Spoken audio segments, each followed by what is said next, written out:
first round. All of this talk, myself included, saying that they probably have 2 first-round picks and they're going to take over the second night of the draft. Well, how about 4 first-round picks? Increasing Ohio State's all-time lead to 95 first-round picks all time. Ohio State has the most first-round picks of all time. They have the most first-round picks in this year's draft. Michigan was supposed to have the most with 4. They only got 3. Ohio State got 4. Absolutely love it. So, Jonah and I are going to talk about that with Emeka and Donovan Jackson and Tyleik and Josh Simmons going off the board. What do we expect tonight? Third round. Who's going to go in the third round? Who's going to go in the second round? Who's going to go in the third round tonight from Ohio State? So it's going to be fast and furious, I think, starting with the second round tonight. And we're going to get into more stuff than just the draft, although it's going to be pretty heavy on the draft. I'm curious to get Jay Book's thoughts on the Bo Atkinson transfer. I talked about that on Wednesday's show. I love it. I'm curious to get Jay Book's thoughts on what kind of impact Bo Atkinson can have. Are they going to be able to land a DT in the portal that's of any use? And we'll take some questions from you guys. I know we have some questions in there. Before we do that, I want you guys know about Factor and a great deal you guys can get. Factor has all kinds of great tasting, great variety. There's health foods. There's really no junk food. All right. If you like junk food, it's probably not for you, but it comes to your door. It's fresh, never frozen. As I said, these are not the microwave meals we grew up on. Great tasting stuff. I like a lot of their chicken dishes, filet mignon. They've got smoothies. So it's not just meals, but the meals are ready in 2 minutes because they're never frozen. High quality, no prep, no cleanup. Absolutely love Factor. Been passing the word on to you guys and my friends and everybody. And we can get you guys a great deal on Factor meals. Head to factormeals.com/Bucknuts50. Use code Bucknuts50 to get 50% off your first box and 20% off your next month. That's code Bucknuts50 at factormeals.com/Bucknuts50 to get 50% off your first box plus 20% off your next month while your subscription is active. It's a great deal. 50% off Factor. Heck yeah. All right. Let's bring in my friend Jonah Booker. Hello, Jay Book. Good to see you on a Friday as always, my friend. Okay, yeah. He says, give me 1 second here. He looks like he's on mute. Trying to get it. There we go. There we are. All right, there we go. I like seeing you on a Friday. I like to hear you too, so that's good. Happy Friday, my friend. Happy Friday, a little BTA Friday. We Yes, got a live audience already, a very boisterous live chat. All right, man. I was surprised last night, pleasantly surprised. 4 Buckeyes going in the first round. That was really cool. It was amazing. I have put on my Twitter over under 2.5 Buckeyes going in the first round, and it was kind of split there.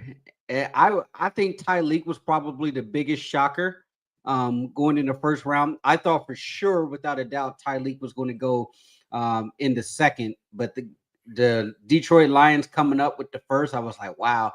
I thought Trey Henderson was going to go in the first as well, and I was like, we're going to get 5, but somebody's going to get some great value here in the second round with Henderson and Judkins and JT and Jack Sawyer coming up here today. Did you like what your Raiders did getting Genty?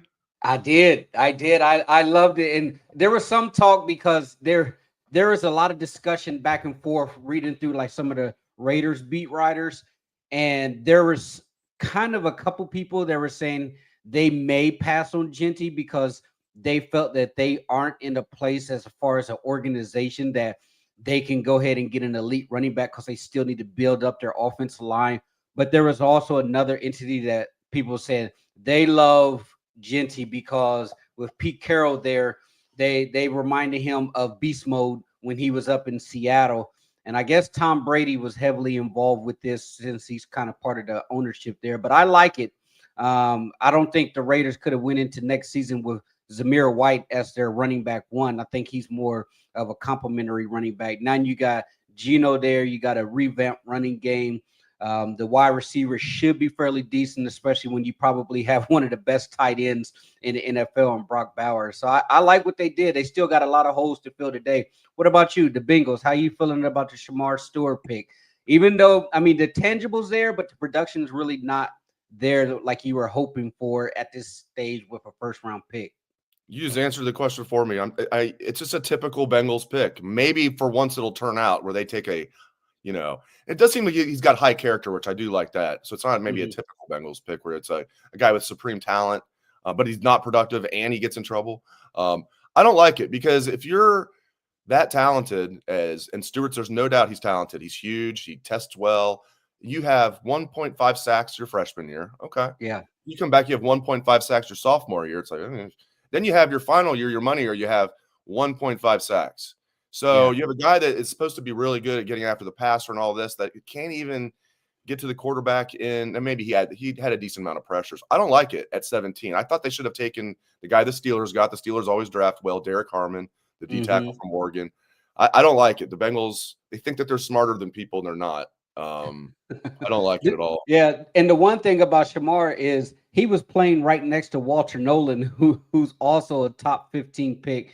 And Walter Nolan's he's going to command a lot of attention in the middle there. So Shamar was probably getting a lot of one-on-one type of pass sets there, and he wasn't able to put up a lot of stats. I'm curious to see what the Browns are going to do. What do you think about the Browns trading out there? I think when you look at the compensation, when I first looked at it, I'm like, the Browns got a nice little haul, but Mason Graham there, I'd leave it to the Browns to draft a Michigan player right there. But I think that if the Browns can really hit it out the park in the second and third rounds here, they have an opportunity to really plug some holes. Yeah, and they're going to be leading off that 33rd pick. They've got so many good options. Might they take a Buckeye running back? Let's get into this question on Facebook. Robert, how many Buckeyes do you guys see going in round 2? In round 2 and 2. So round 2, I really think so. Trey's going to go early. He could go to the Browns. Q's going to go early. He could go to the Browns. We have a lot of people in the chat saying that are Browns fans saying Trey to the Browns or Q to the Browns. JTT is going to go in the second round. I have no doubt about that. So those 3 guys are going to go in the second round. I had Tyleik going in the second round. Nope. So I'll take that. I think Jack's going to go in the third round. I think Will Howard's going to go tonight. I don't know if it's going to be second or third round, but who's going to go in the second round and who's going to go in the third round? I thought Jack was going to go in the second. I thought you were going to get JT, Q, Travion, and Jack going in the second. And just in my mind, I thought Lathan Ransom played well enough last year that he could probably sneak in that third round. Maybe I don't know. I mean, I think Ransom's kind of like on that bubble to maybe being the third, fourth round pick. But when you pop on the tape, the way he played, there's not a safety that played as well as Lathan Ransom down the stretch. I think Jordan Hancock is an interesting one, Dave, because he's a player that really didn't get a lot of buzz and hype amongst the other peers on the Ohio State team.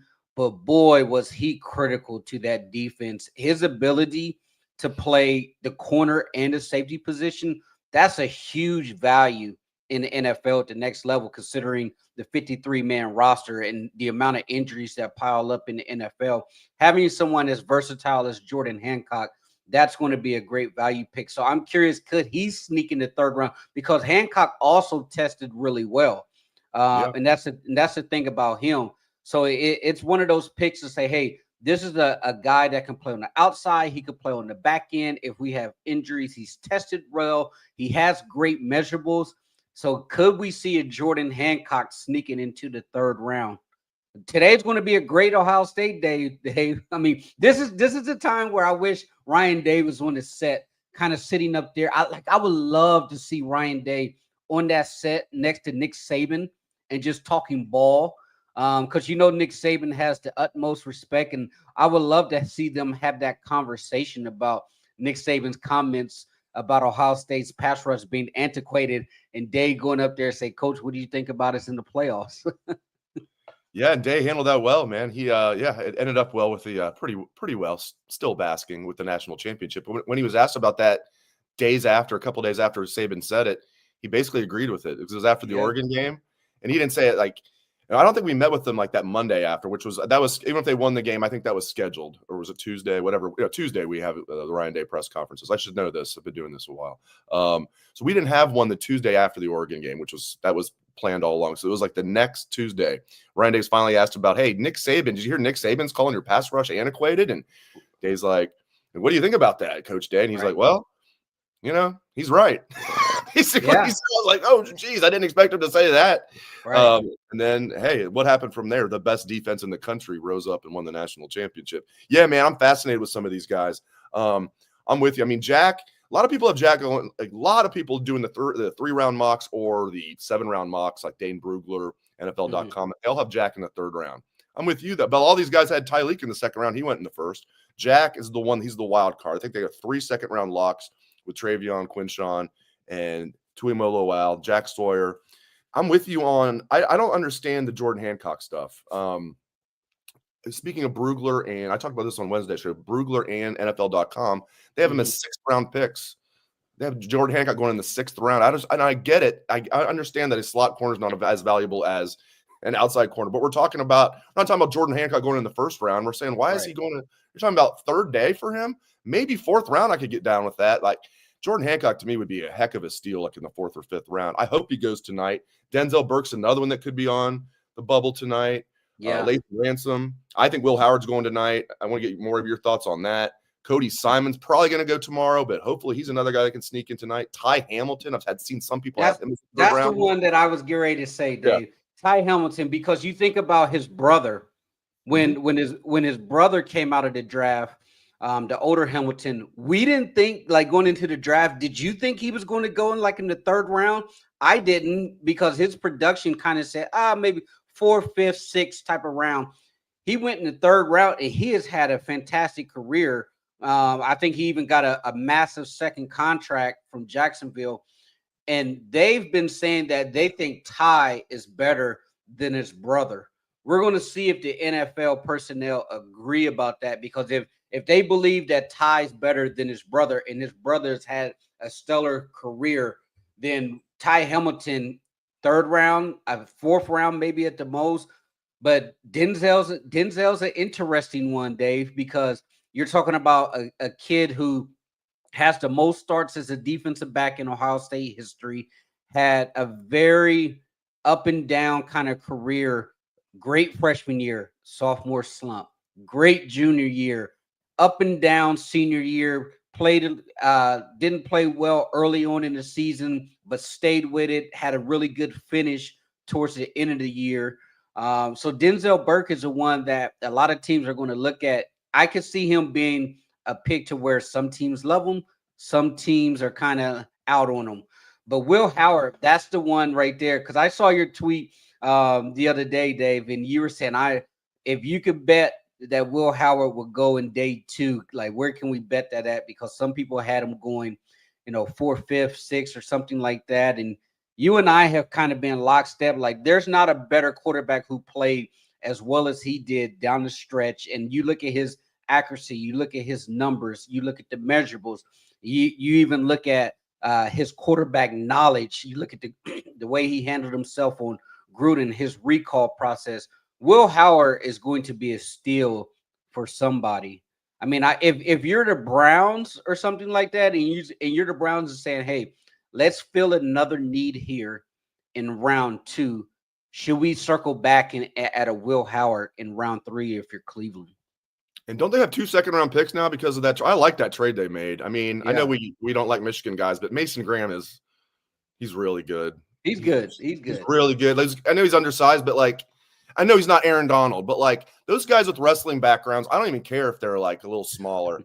And then Mason Graham is, like, a really good wrestler. Like, I'm just glad that him and Kenneth Grant are, like, out of Dodge. Those guys were – it was like when the Bengals drafted Chris Jenkins last year. Everybody was excited about it. I was like, well, they just got Michigan's, like, 3rd best defensive tackle because he's not as good as Mason Graham and Kenneth Grant. And typical Bengals, man. I mean, they put up on Michigan guys. I was gonna say him and Mike Hall playing next to each other should be kind of interesting. Michigan, Ohio State guys over there in Cleveland. Yeah, that's true. He said all the right things. He said all the right things yesterday when he was asked about playing in Ohio. So he was talking a lot of smack a couple weeks ago. Stupid Rich Eisen. Right. Stupid Rich Eisen, man. He can't help himself. That's all right. That's all right. We're still basking. It's cool. We're coming up to Ann Arbor to take care of business this year. Still basking. All right. Yeah, Will Howard to me, man. I'll just be again. I wish we could bet on this. We can bet on, like, everything in the world, but we can't bet on whether Will Howard's going to be a 2nd-day pick. What's going on here? Come on, sports. I know it. You're gonna make me what do you think about Seth? Seth, I think, okay, so I did see one that had him going in the 3rd round. That was NFL.com. That's the highest I've seen him go. Most have him as an early 2nd day pick. I think Brugler has a more of a 5th rounder. I would guess 4th round for Seth. What do you think?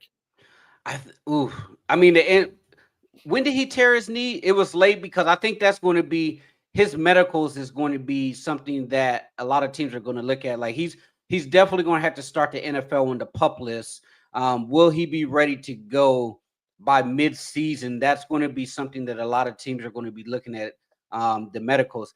Let me ask you this. I said it last night. Yep. You look at how well Donnie played this past year.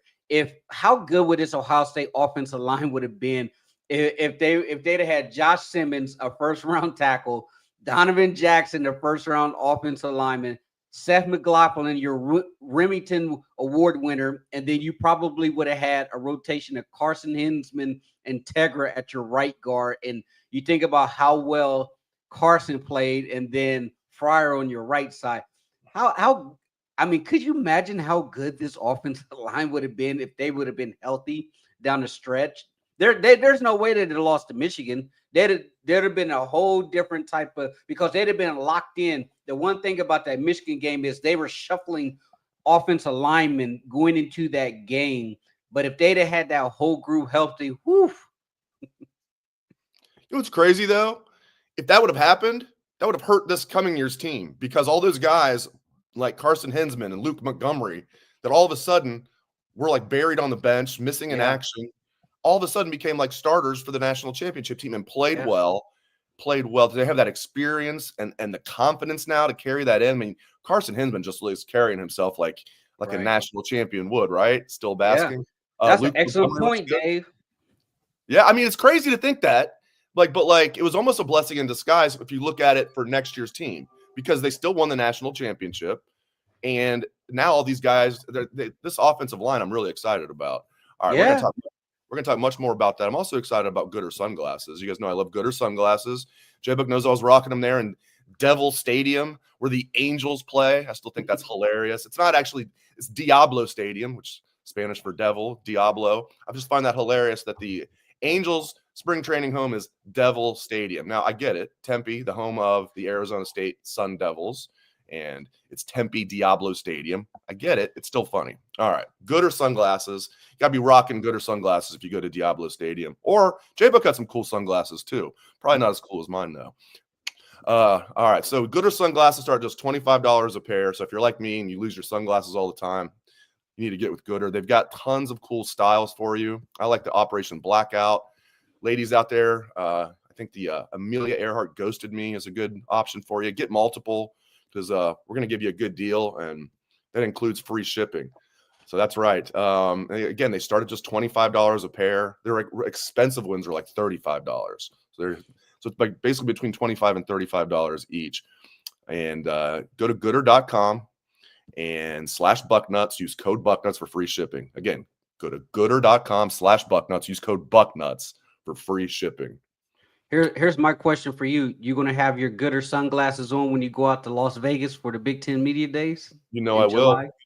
Here's the thing, though. As you know, better than anybody living in the desert, July is not the best time to go to Vegas. Now, I'll have fun, but I don't know if I'm going to be outdoors at all. It's going to be like 120 degrees. See, I'm making my plans, Dave, to be there. Mandalay Bay is one of my favorite places. So some of you, a lot of the listeners that don't know, the Big Ten Media Days are in Las Vegas. I love going to Las Vegas. That's a hop and a skip, 4-hour drive for me. So we're talking about it. We got to figure the logistics out. But Mandalay Bay, Bucknuts live shows going on from Vegas. I think we need to make it happen. I'm already blocking out my calendar. We need to figure out like what day Ohio State actually talks, but we can. They're day one. Your day one. If it starts on, I can't remember if it starts on what day it starts on, but whatever. It's a 3-day event. For those who are asking why it's in Vegas, they're trying to throw a bone to the West Coast schools, and I don't know why they didn't put it in LA, but they put it in. I'm happy they put it in Vegas, actually, if they're going to do it in the West Coast. So that's why they did that.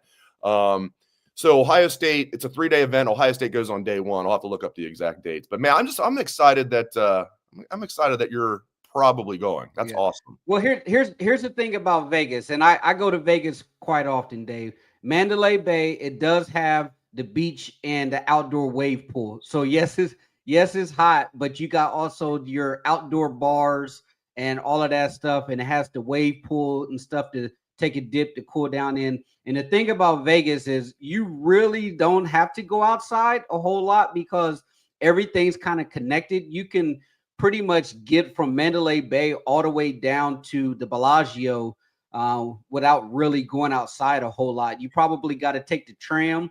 Other than that, you can get from down the strip from other places to resort. Because the thing about Vegas is they kind of built it that way to where the resorts are all connected. You just have to do a little bit of walking. So get your walking shoes on. But if you can always get you a cold one and walk and drink in Vegas. That's the beauty about it. You can hop on a tram with a cold one and nobody blinks an eye. I've only been once in my entire life, so I'm looking forward to it.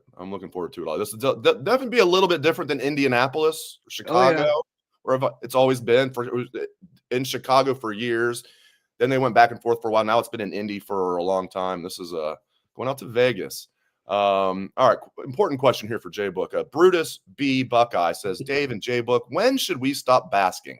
I'm asking for a friend. When, J Book?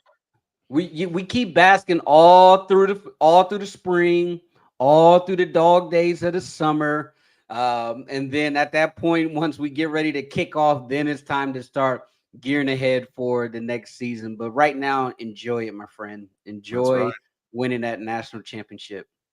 I'm glad Phyllis on YouTube is asking this question because I meant to ask you this earlier. This is a very interesting. We're talking a lot of Ohio State. We're talking our favorite teams and everything, obviously.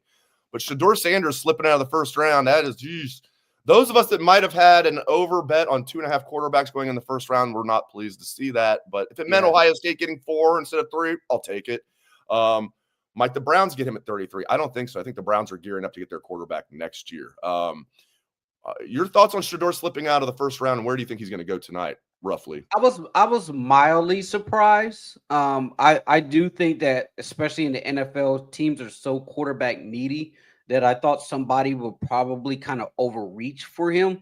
The thing about him, though, is I think it might be more of what's going on off the field, and he hasn't done anything as far as what you're talking about, like some of these kids with true off the field problems. But I almost kind of look at it as the Tebow mania. You remember when Tim Tebow came out, and a lot of people say, hey, if you bring him in, it's going to be a lot of off the field like mania and stuff. That's kind of what Shador. And then what's crazy is I was listening.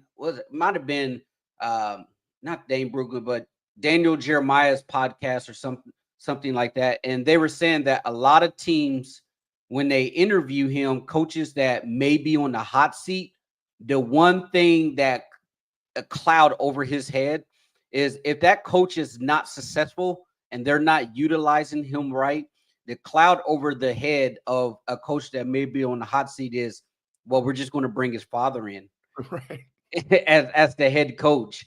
And so a lot of coaches like, I don't want that. I don't want to have to be looking over my shoulder that this kid, if we make him the franchise quarterback, that if he doesn't like the way things are going, they're going to want to bring in his father to be the coach.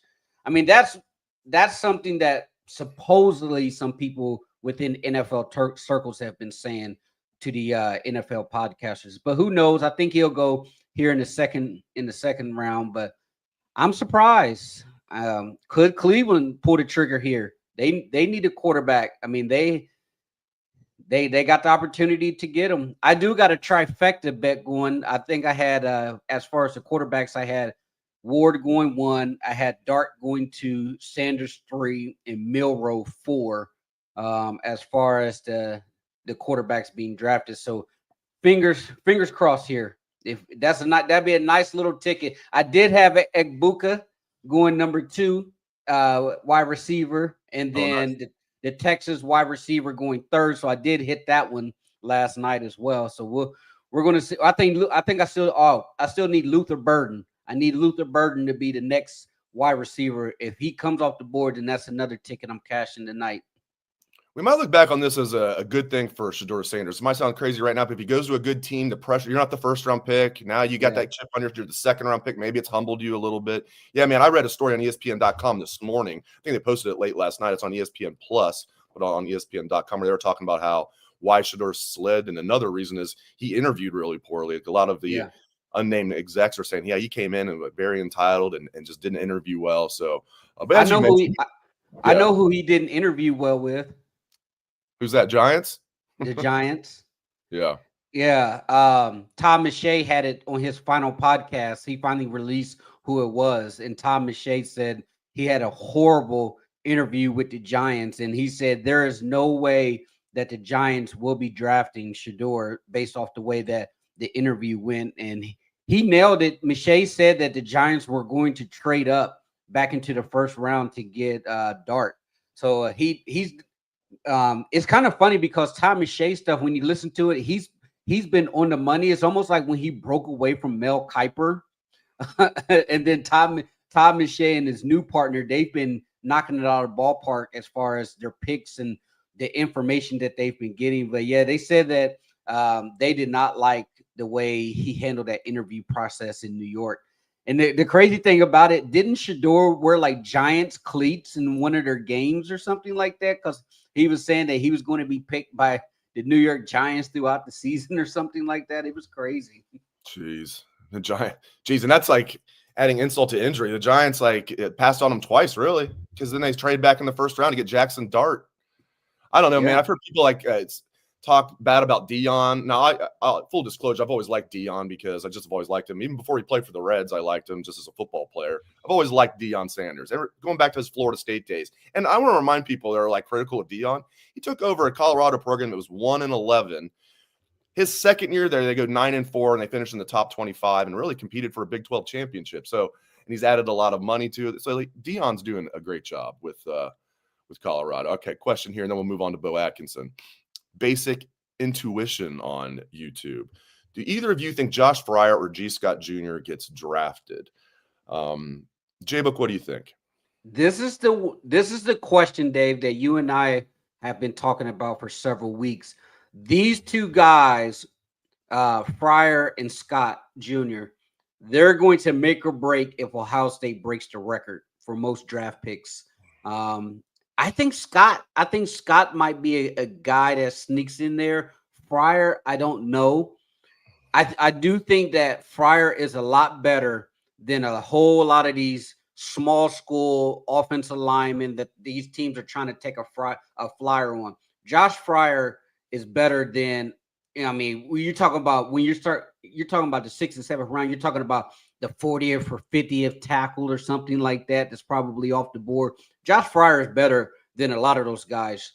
And I think he should be drafted. I could easily see Josh Fryer being an Andrew Norwell type of situation, because remember how well Andrew Norwell played for Ohio State, didn't get invited to the combine, didn't get drafted, went as an undrafted free agent, and then end up turning around, having a pretty solid NFL career. I think I see Josh Fryer in that type of realm. But G. Scott, I think because the tight ends are going to go off the board fairly early here in the 2nd and 3rd round, there's not going to be a whole lot of tight ends left on the board. So I do think he has an opportunity because he interviewed well, tested well.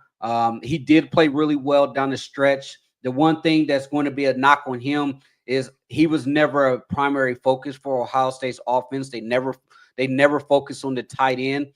So I think he may get a shot to make a roster in the 5th, 6th round, maybe 7th.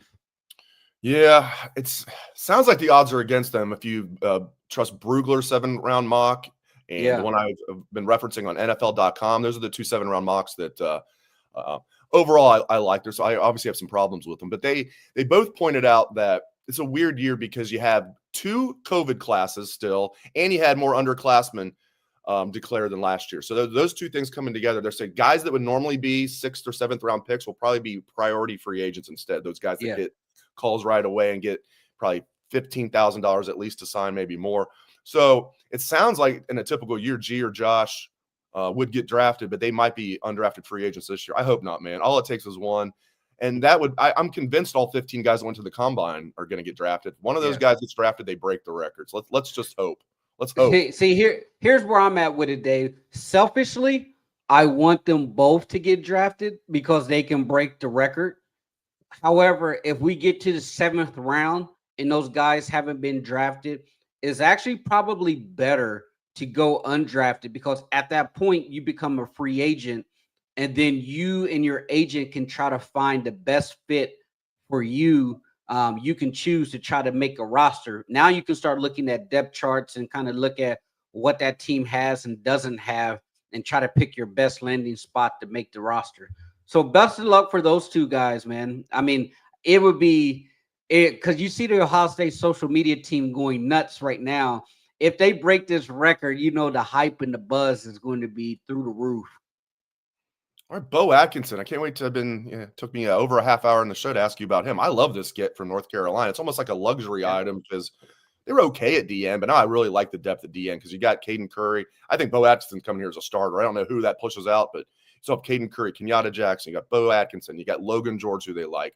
CJ Hicks made the move, and then Zion Grady's going to add depth there as a true freshman. So I really like this Bo Atkinson addition. What do you think, man?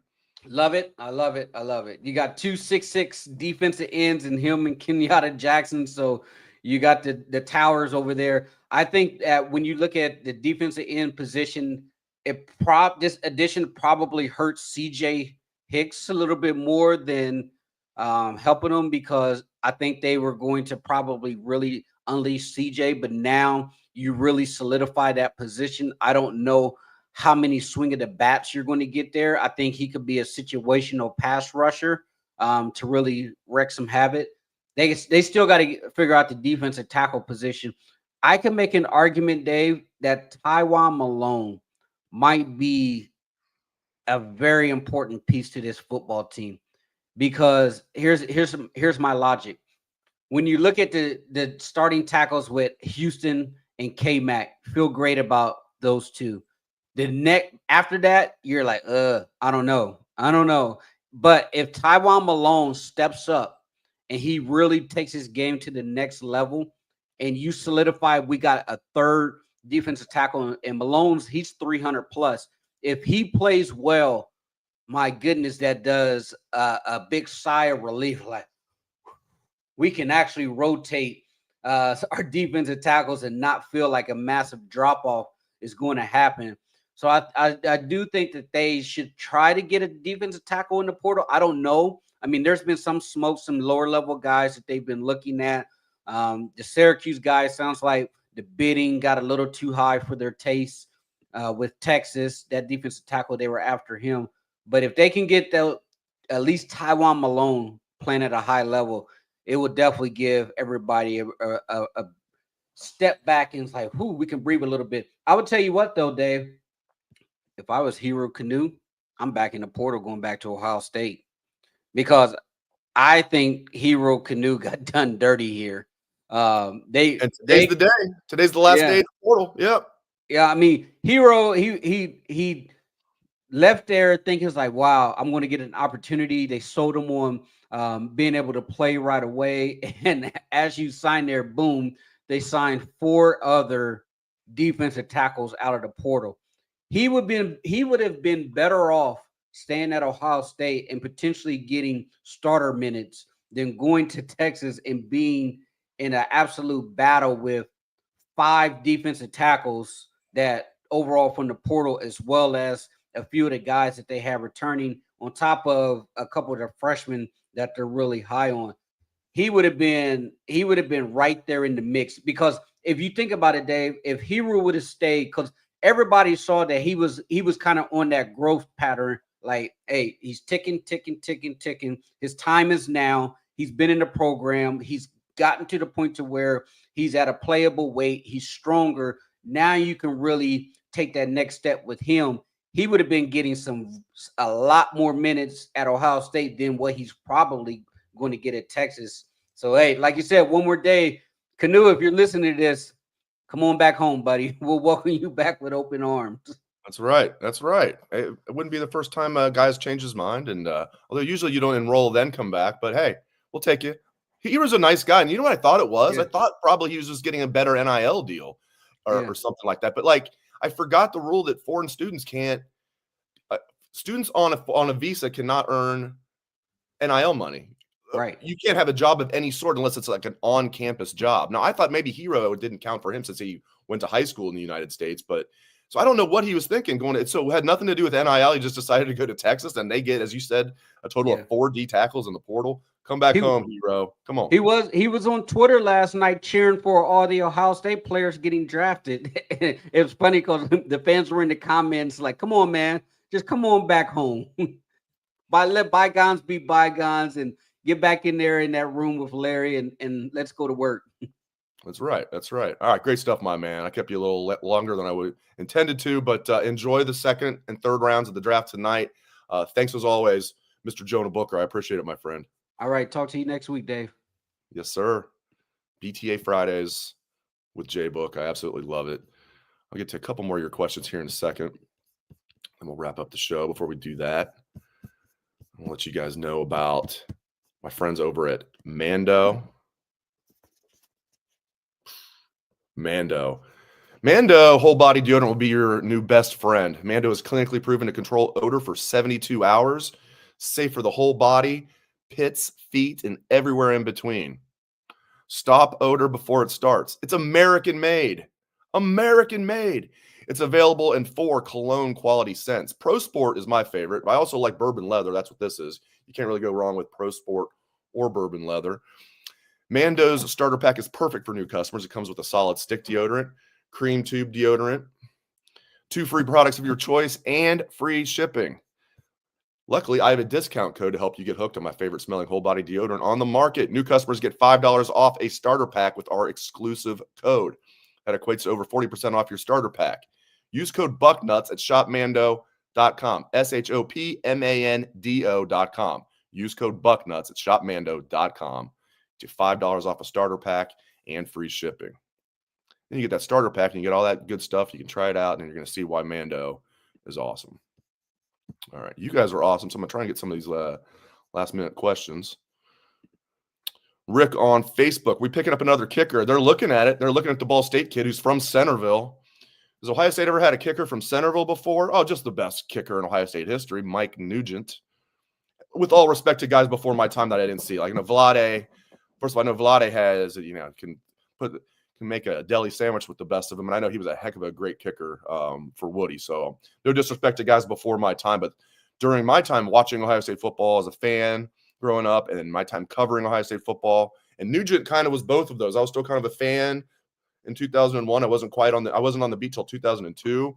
And then Nugent was 2001 to 2004. So I was like fan. And I mean, I'm basically, you guys know I love Ohio State. If you grew up a diehard fan of a team and then you become like a sports journalist and you act like you don't love that team anymore, you're lying to yourself. If you grew up, you're a diehard fan of a team, that never leaves you. It never leaves you. So Mike Nugent, the best kicker in Ohio State history from Centerville.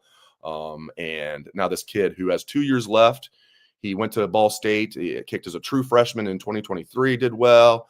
Sophomore this past year, 2024. He could come here and, maybe compete with Jaden Fielding for the starting job, or there's been talk maybe he could come here and redshirt and then have 2 years left because Fielding only has 1 year left. But if we get the Fielding in the playoffs, that's the Fielding we want. If we get the Fielding, it's kicking 3 balls into the stands and decapitating people and then missing chip shots against Michigan. We don't want that Fielding. But I like that they're kicking the tire. And they're more than kicking the tires on this young man. And it sounds like getting an MBA is very important to him. Ohio State has a heck of a good business school. So, unless somebody else steps up, I imagine this kid's going to transfer to Ohio State. I love it. Terry, why didn't the Bengals take Jack Sawyer? Well, that would have been a reach as much as we love Captain Jack. Everybody has him projected. Pretty much everybody has him projected as a 3rd round pick. J-Book and I both think there's a chance he could go in the 2nd round. Nobody had him as a 1st rounder. Everybody has him as a 3rd rounder. So he'll go tonight. I think that would have been a reach in the 1st round. I was hoping, with everybody saying he was going to be a 3rd round pick, I've been saying I hope the Bengals got him in the 3rd round, but now they got their defensive end already. They reached for him, in my opinion, but I don't know, man. I think film is paramount, and you start drafting combine warriors and things happen like Miles Murphy, Dax Hill and things like that. They just don't learn their lesson. So if you're not productive in college, 3 years in college, you have like very little production in any year. Like you think all of a sudden you're going to do good in the NFL? I mean, the percentages are low. It's just I just don't like taking a huge swing like that. Now, if you're a team that's already accomplished a lot, maybe you can get away with it. The Bengals needed to make sure they get a guy at 17 that could help right away. I don't think they did. But I think Jack, that would have been a little bit of a reach. I hate to say that, but and you guys know I love Jack Sawyer. Do we get the record? They're gonna tie the record. I don't think they're gonna break it, Rick. I don't think because they're saying that guys like Josh Fryer and G. Scott Jr. would normally get drafted late, but this is a year where guys like that probably will be undrafted free agents. But all it takes is one. That would be awesome if they get 16. Nobody had them getting 4 first-round picks. The over-under was 2.5. Some places it was 1.5, and they get 4. So we obviously know that these guys improved their stock in the college football playoff. Because most teams think that film is paramount. The good teams out there in the NFL, they know film is paramount. Then you have teams like the Bengals that don't understand that. They think, well, the film's nice and cool, but did you see what he did at the combine? You see what he looks like in shorts? Jeez, morons. Anyway, all right, my friends, I'm going to wrap it up. Thanks to J-Book. Thanks to all of you. Hope everybody enjoys the rest of the NFL draft. I know you will. It's a big infomercial for Ohio State football. We like that because we are 1, 2, 3 still basking. All right, thanks again to J-Book. Thanks to all of you. Hope everyone has a great day and a great rest of your weekend. Go Bucks. Still basking.